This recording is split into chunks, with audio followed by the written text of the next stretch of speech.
Hello everyone! Today we're breaking down Donald Trump's latest comments on Venezuela, remarks that are raising eyebrows both internationally and here at home. From accusations of drug smuggling to talk of military action, and even threats to send the National Guard into U.S. cities, this story ties together global politics and local American struggles. Let's dig in.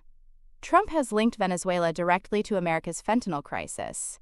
He argued that while drugs often enter through Mexico and Canada, a significant share is also coming from Venezuela. Holding up the example of seized boats packed with narcotics, he said every bag represents hundreds of thousands of dead Americans. He even accused Venezuelan leaders of emptying their prisons and sending violent criminals, including murderers, across U.S. borders. When asked if he wanted regime change in Venezuela, Trump didn't say yes outright, but his words hinted strongly at it. He dismissed the last Venezuelan election as, quote, strange, suggested Nicolas Maduro's government can't be trusted, and doubled down on deploying military assets like F-35 jets and naval ships into the Caribbean. He also warned that if Venezuelan aircraft threatened U.S. vessels, the military had full authority to, quote, do whatever it takes. Now, why does this matter to people here at home? Because Trump's narrative connects Venezuela directly to America's overdose crisis.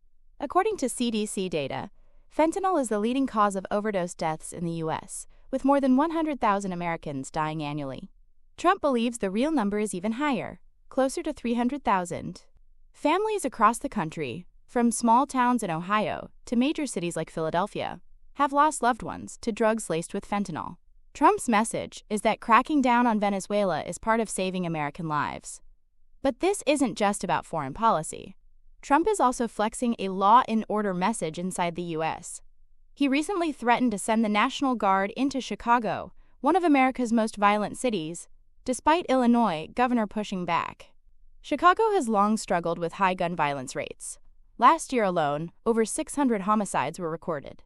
While crime has actually declined slightly since its pandemic-era peak, the city remains a political flashpoint. Trump has framed it as proof that Democrat-led cities are failing, and he's willing to bypass governors to restore order, something critics say would be unconstitutional. And then there's the Pentagon. In a surprise move, Trump announced he wants to rebrand the Department of Defense as the Department of War. Supporters say it's blunt honesty about what the U.S. military really does. But critics, including some conservatives, are calling it unnecessary, expensive, and dangerously aggressive. The rebrand alone would cost taxpayers millions, not to mention the signal it sends to the world that America is shifting from defense to offense. All of this, the Venezuela strategy, the threats against Chicago, and the Pentagon rebrand, adds up to a bigger picture. Trump is doubling down on strength, both abroad and at home, but he's also sparking division.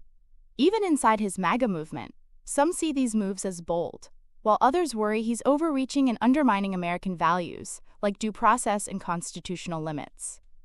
So what's your take? Is Trump protecting America from real threats, or pushing the country toward unnecessary conflict at home and abroad? Drop a comment below.